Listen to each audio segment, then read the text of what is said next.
William Gargan stars as Barrie Craig, confidential investigator.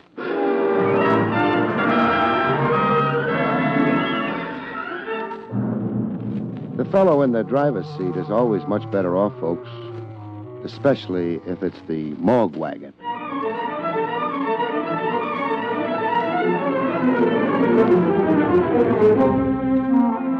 The National Broadcasting Company presents William Gargan in another transcribed drama of mystery and adventure with America's #1 detective, Barrie Craig, confidential investigator.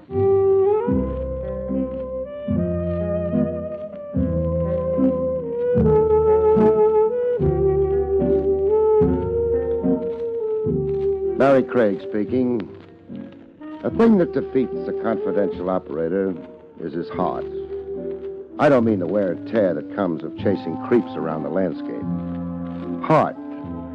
Meaning the way you get involved emotionally with a case or a client. Like a doctor gets involved with a patient or fights not to. The human angle. You go for it with a tear in your eye and a throb in your throat. And you're no longer working for a fee. No, sir, you're a dedicated sucker, like I was in the case of Boxer Doyle, a ring champ of his day. My first introduction to the strange Boxer Doyle story began in a Times Square penny arcade.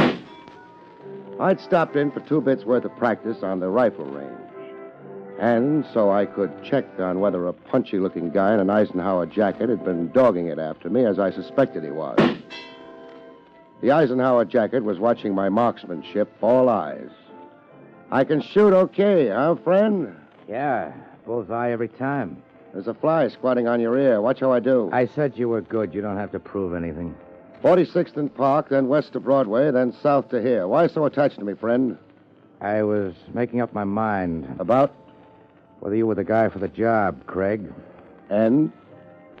I'm throwing my business your way. Lay down the rifle, I'll tell you. I can't wait to hear.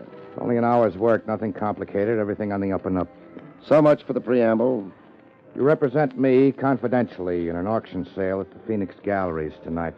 What am I bidding on? A diamond belt that once belonged to Boxer Doyle when he was welterweight champ. Mrs. Doyle's put it up for sale. I want it. Why? Sentiment.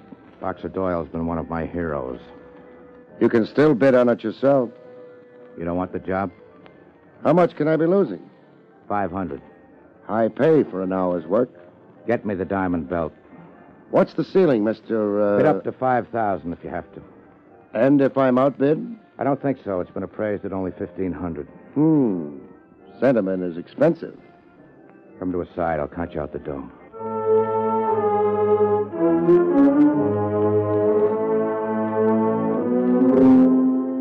Sentiment wearing a fancy price tag.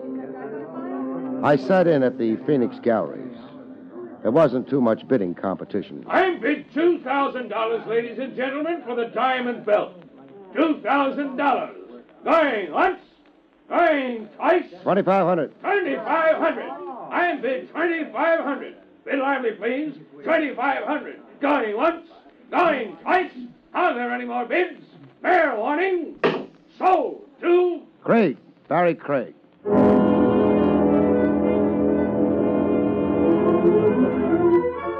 I turned the belt over to Mr. Mooney, collected my 5 bills, and wrote him off as a sentimental screwball.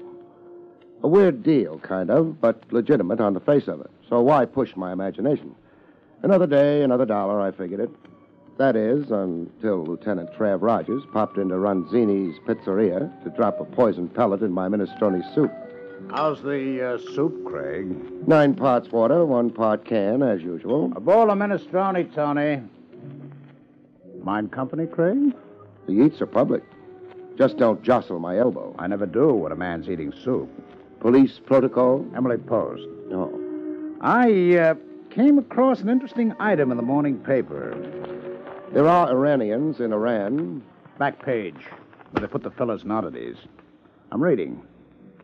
Diamond belt, once presented to Boxer Doyle by the Sports Writers Award Committee, was sold by the Phoenix Auction Galleries by order of Mrs. Boxer Doyle.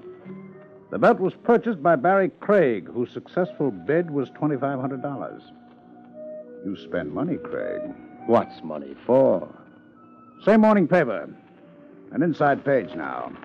A muckraking column titled Sports Topics. I'm reading. Memo to the police. The auctioning of Boxer Doyle's diamond belt at the Phoenix Galleries last night prompts an old question. What did happen to Doyle? And who's covering up why? Who'd you buy that belt for, Craig? Why such a guess? You're not rich enough. Or sentimental enough. It's confidential, sorry. Think again. And eat soup? Boxer Doyle disappeared years ago. Dropped out of sight, dropped out of the world. The police handled it as a missing persons case. We got nowhere. Now, this business of the belt might be the first significant development in the sticker we've long given up on. You can hope.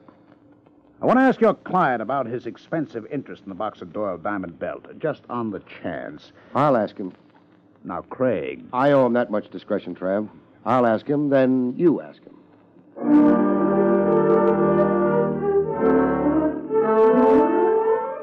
I went to ask Mooney. A flea-bitten hotel in the East 20s where the desk clerk looked like he was dying to frisk you before letting you climb the stairs. Room 4A. I'd been there before, delivering the belt. Craig, you forgot something? Yeah, a footprint. I must have left it somewhere on the rug. Pick it up and go. Go where you're going? You use your eyes a lot. I'd be blind not to see your suitcases packed and ready. I'm moving downstairs. 4th floor's too high up. I get nosebleeds in altitude. You're going to turn out to be a pest. I am? Look, you've been paid. Generously. No quarrel. Then ring off. Go look for your next job.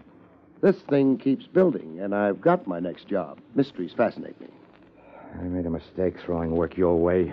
Craig, what do you want? Answers. What's your real interest in the missing Boxer Doyle? I'm only interested in this belt. Standing pat on your story, huh? People collect General Grant's platoons and John L. Sullivan's gloves. You've got a personal hero. And you're crazy sentimental. Okay, then. Let's go. That sounds like police headquarters. I promised you to a lieutenant if I got nowhere. You object? You tell me. You object. How'd you do it? Sleight of hand? I ought to kill you. Good you're fighting the impulse. You park here while I move downstairs. When you come to, Craig, change your thinking. I'll make a sincere effort. I won't turn the gun around the next time.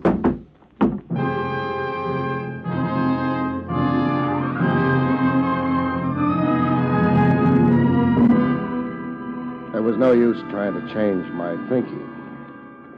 When I came to, the only thought in my head was how to get out of a locked closet. Get out before I died of suffocation.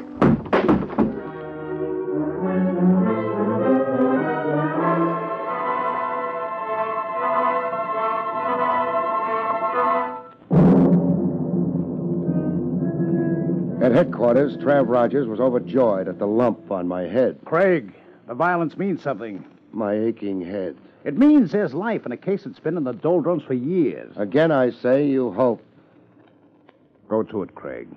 What does that mean? Find out what happened to Boxer Doyle and who did it to him. Come again? Now, Craig, don't be coy. You want me to work up a case the police gave up on? That's right. On whose behalf? What client? Me. You're representing me very confidentially. The department has a stake in it. Nothing less, say, than its honor. We've been pilloried by the press, sniped at by columnists, abused by 1,000 sports fans who love Boxer Doyle and who idolize his memory. Let's see the file on Boxer Doyle. No. Our files merely tell the story of a failure. Then where do I start? There are two important principles after Boxer Doyle himself. Mrs. Doyle and Sam Spiro. Spiro was Doyle's manager and close friend. Barry, I won't forget this favor. Don't forget one other thing. What's that? My fee, client. Want to commit yourself now? Why not? The best dinner in town at 21. Steak, caviar, champagne. Corona cigars bigger than chimney stacks. All on me if you come through. And if I flop? Hot dogs and an orange drink. On you. I'll take the proposition up with my ulcer.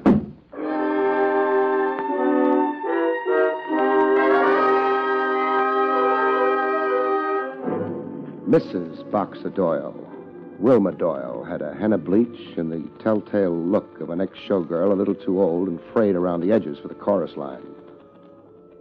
What's this visit about, Mr. Craig, Barrie Craig. I explained over the phone. I'm a police operative, wondering about the whereabouts of Boxer Doyle. Isn't it a little late to be wondering? Maybe. I'll concede that when I say hello to his corpse. But you talk to me. I've done nothing but talk to the police for years. But never to me. I'm fed up talking. He's gone. He went out for a comic book one night and never came back. Did he leave you comfortably fixed?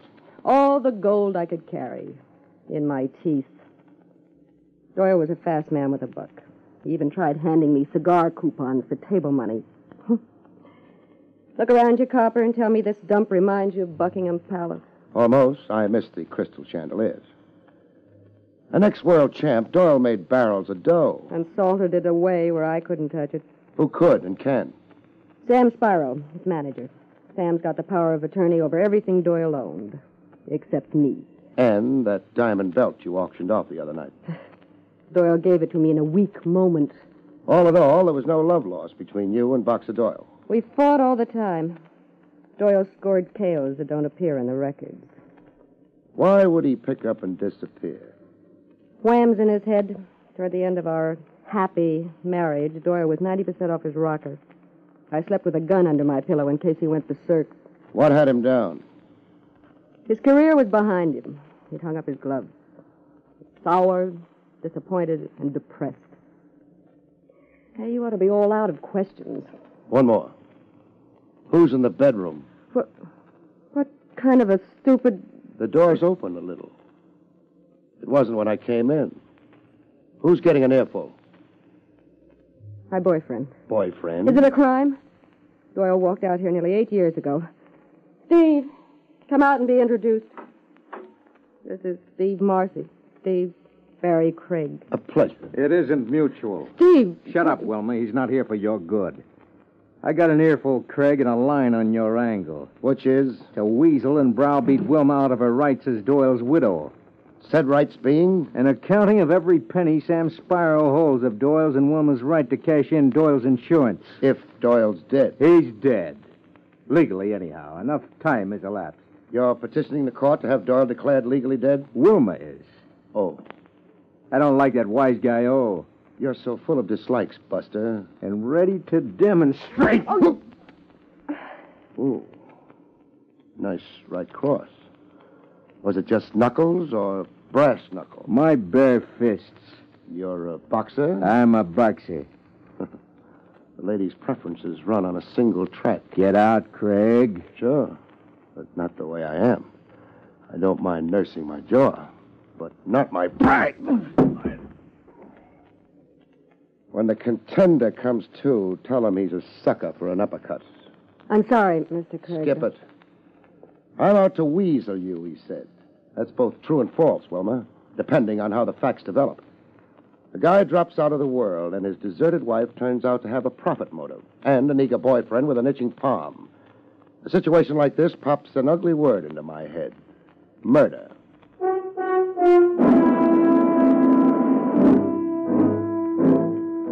On the street, a few doors down from Wilma's tenement palace, somebody blew over to me with the evening mists. Mind company, Craig? No, provided you don't say goodbye to me in locked closets. Keep walking. I sense a gun, but I don't see it. You've seen me draw. Yeah, regular sleight of hand. Jumping me would be a mistake. I never want that spelled on my tombstone. How much, Craig? How much for what? For you to hop a plane to Tijuana. What's there? High lie.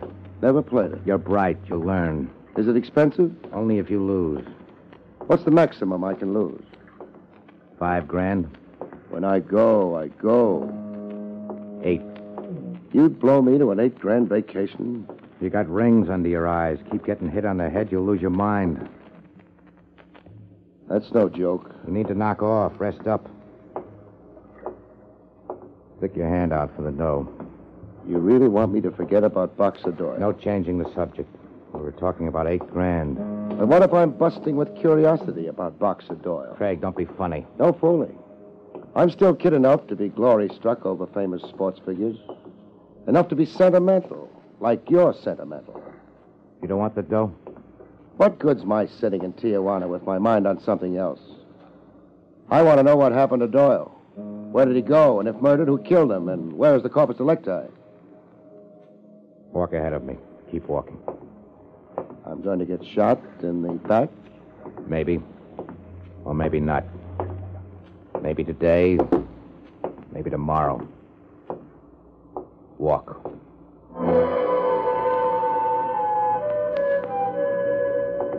Walk away from a gun. You don't have to feel the lead to feel shock. You imagine it. The sudden burning heat in your spine. So hot, it's ice cold. But Mooney didn't shoot. I just walked away from him into the fog.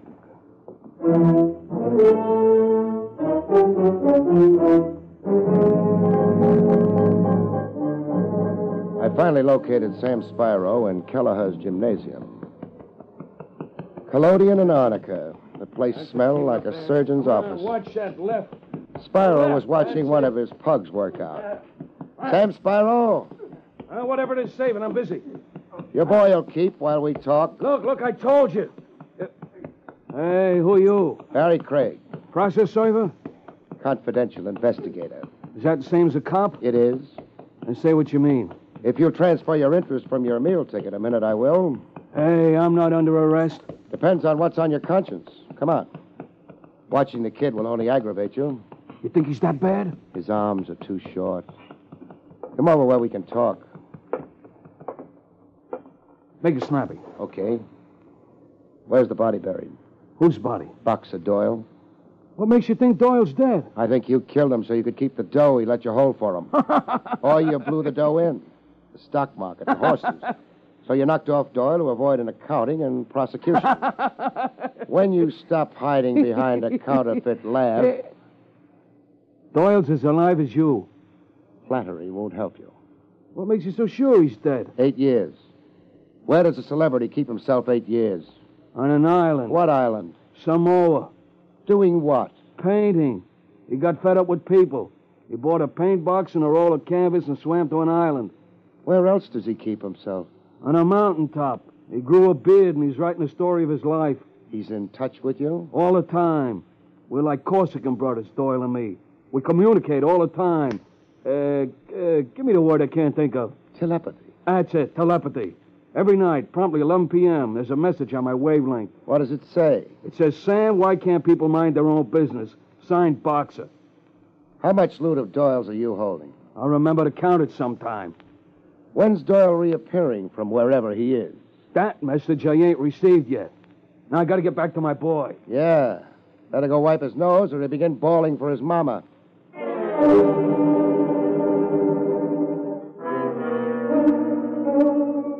Over steak burgers and curlicue potatoes, I ran over what I had with Trav Rogers. So Doyle's both alive and dead. Depending on whose angle you see it from. Doyle alive, but on the world, incognito somewhere. Keeps Spyro in charge of Doyle's assets.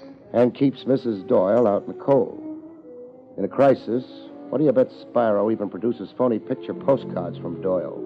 And Mrs. Doyle's calling Doyle dead for her own practical reasons. Insurance and forcing a widow's legal accounting from Spyro. Either one could have murdered Doyle and disposed of the body. Either one, or their boyfriend Steve. Or the mysterious Mooney. Mooney puzzles me. He was the gunman who originally did the dirty work? For Wilma or Spyro? Either one. And now Mooney's busy seeing that the case doesn't get off the ground, blow hot. I could buy it if one thing didn't stick out. What thing? The diamond belt. Mooney's reason for the purchase. There I'm stumped. Where do you go from here? For a ride, I think. A ride? Parked on the street side of the plate glass. Eyeing me and waiting for me. But don't look now. Who? My shadow. The Eisenhower jacket. Mooney. I'm going out. To nab him? No. Give him all the rain he wants. I've got a feeling he's finally provoked enough to tell me something. But the risk is... He could have killed me twice, but didn't. I'll leave the tip. The check's all yours, Lieutenant.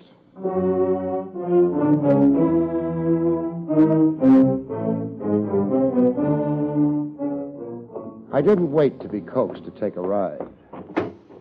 I guessed you were waiting to chauffeur me, Mooney. You've got nerve, Craig. You've noticed, huh? And gall. You sure made a study of me.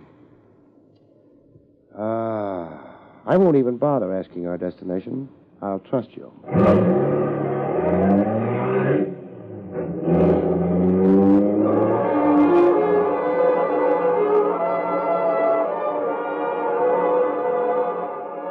Our destination turned out to be the home of a man whose shingle outside a big rambling estate read Dr. Otto Steiner. A round, little nervous man, Steiner, with fluttering hands. It was plain to see that Steiner didn't relish the upcoming session. Tell Craig about Boxer Doyle, Doc. Tell Craig, yes. I treated Boxer Doyle. Get to it, Doc. Tell Craig the condition Doyle was in. Depressed to a manic state. His vitality, the splendid energies and physique that had carried him so far in his career... Spell it out in a word, Doc. Well, Doyle had a wish to self-destruction.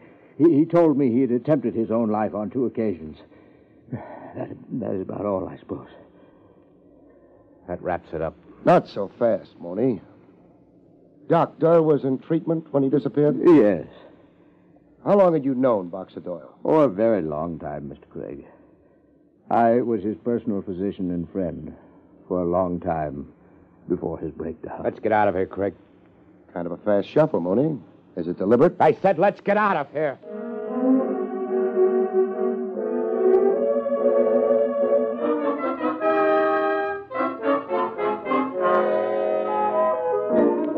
Mooney tacked on a postscript to the doc's testimony over drinks in the nearest roadside tavern.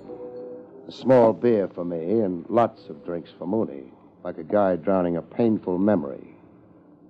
You heard the doc, Craig. What were you to Doyle? My name isn't Mooney. Barley. Trainer Barley. Trainer Barley? Fame rubs off. I was a ranking contender once until Doyle flattened me. Sorry, I can quote you baseball batting averages and pitches. When Doyle stopped me, I joined up with him. As Doyle's trainer. As Doyle's friend. You were really close to Doyle, huh? I worshiped the guy. When Doyle went, the book closed for me, too. Now you know why I bought in that belt. Yeah, now I know. Now you know why I didn't bid it in myself. You didn't want to be identified as Trainer Barley. I didn't want any publicity on it. Sob stuff in the papers. The $64 question, mister. My advice still is, don't ask it, Craig. Do like I've been coaxing you all along. Cancel out, take a vacation. Forget Doyle. The $64 question, mister. You'll be stuck keeping a secret. Maybe. You blab what I tell you. Make like a cop, disgrace Doyle, and I'll kill you. Doyle tried twice, the doc said. There was a third try. You're saying that Boxer Doyle committed suicide? Right in front of me. On a cabin cruiser fishing off the Florida Keys. Doyle was better, I thought. Laughing, cracking jokes, working on a suntan. I took my eyes off him. He went over the side. Period. 6 hours later, I found him washed against the rocks. I buried him at sea in the middle of the night. Your reason? What do you think? Disgrace. Your word, disgrace. Suicide was a disgrace. Doyle was a heroic legend. You didn't want any tarnish on it. Not then or now. So close your file on Doyle, Craig, and live. Come on, I'll drive you back to town. No, thanks. I'll stick around here for a while. Way out here? What for? Tie on a bun, maybe, like you did. What are you up to, Craig? I could be sad and sentimental, like you're sad and sentimental. Good night, mister.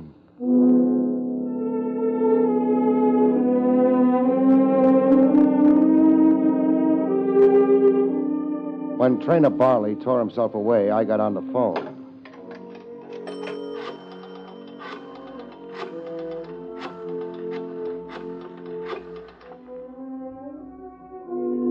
Headquarters, relay this message to Lieutenant Trav Rogers, and quick. He's to meet Barrie Craig at Dr. Otto Steiner's in Wentmore, out in Nassau County, as fast as he can make it.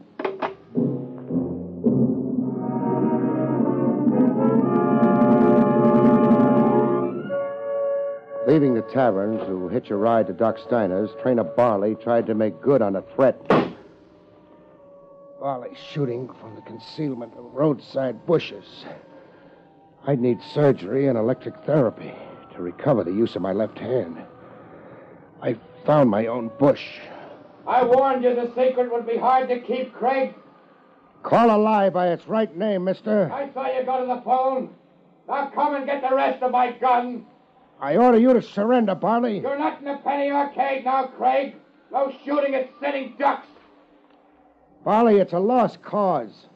The legend's not half the size of your crazy sentimental fanaticism. Give up, Barley.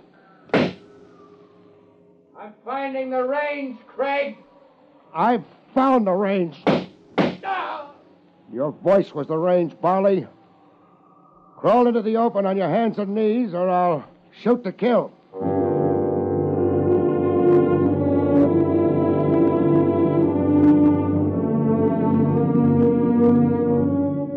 Later, after patching up Barley's leg wounds in a private hospital behind Otto Steiner's residence, Trav Rogers and I got to meet Boxer Doyle in the flesh.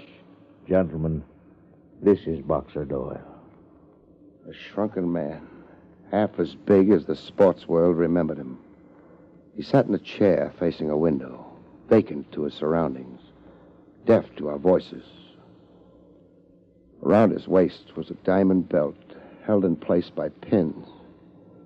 This was the secret Trainer Barley risked his life to keep? And Sam Sparrow. Only his wife knew nothing. A rare disease of the spine. Malignant.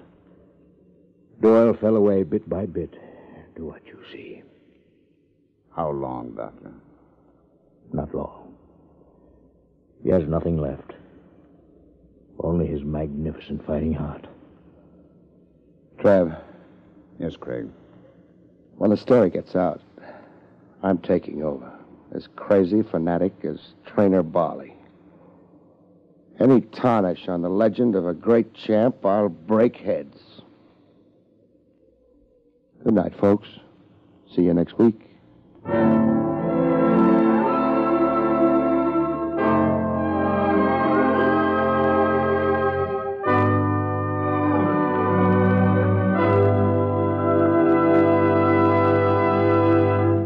You have been listening to William Gargan in another exciting transcribed mystery drama from the Adventures of Barrie Craig, confidential investigator. Tonight's story, The Deadly Fight, was written by John Robert.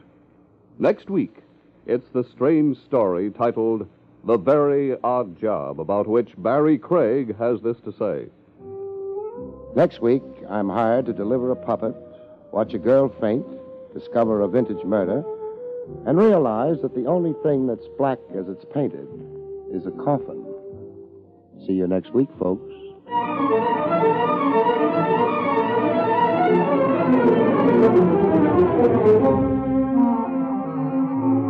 Featured in the role of Mrs. Doyle was Fran Carlin.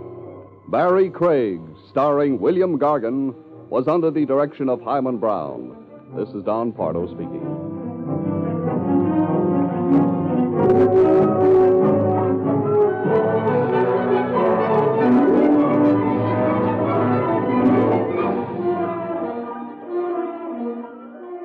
William Gargan stars as Barrie Craig, confidential investigator.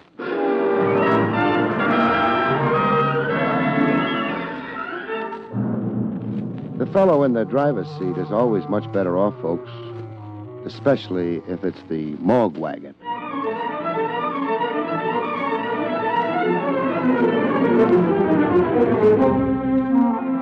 The National Broadcasting Company presents William Gargan in another transcribed drama of mystery and adventure with America's #1 detective, Barrie Craig, confidential investigator.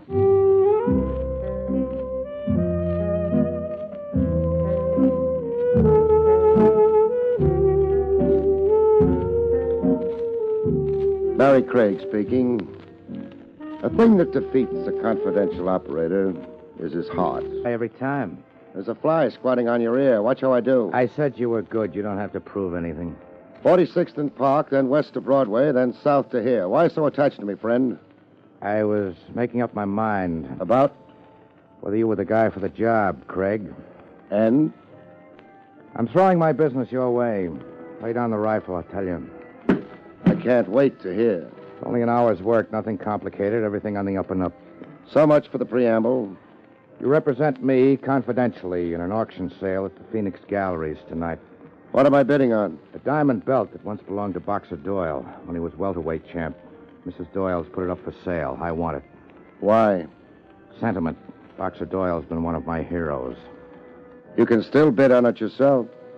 You don't want the job? How much can I be losing? 500. High pay for an hour's work. Get me the diamond belt. I turned the belt over to Mr. Mooney, collected my 5 bills, and wrote him off as a sentimental screwball. A weird deal, kind of, but legitimate on the face of it. So why push my imagination? Another day, another dollar, I figured it. That is, until Lieutenant Trav Rogers popped into Ronzini's pizzeria to drop a poison pellet in my minestrone soup. How's the soup, Craig? 9 parts water, 1 part can, as usual. A bowl of minestrone, Tony. Mind company, Craig?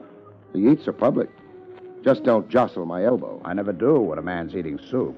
Police protocol? Emily Post. No. I came across an interesting item in the morning paper. There are Iranians in Iran.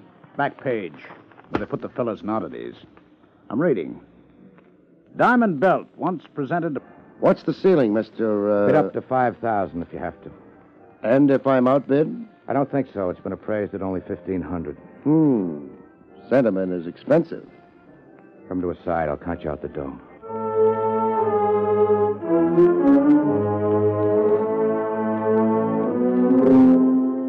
Sentiment wearing a fancy price tag. I sat in at the Phoenix Galleries. There wasn't too much bidding competition. I'm bid $2,000, ladies and gentlemen, for the diamond belt. $2,000. Going once, going twice. 2,500. 2,500. I'm bid 2,500. Bid lively, please. 2,500. Going once, going twice. Are there any more bids? Fair warning. Sold to... Craig. Barrie Craig.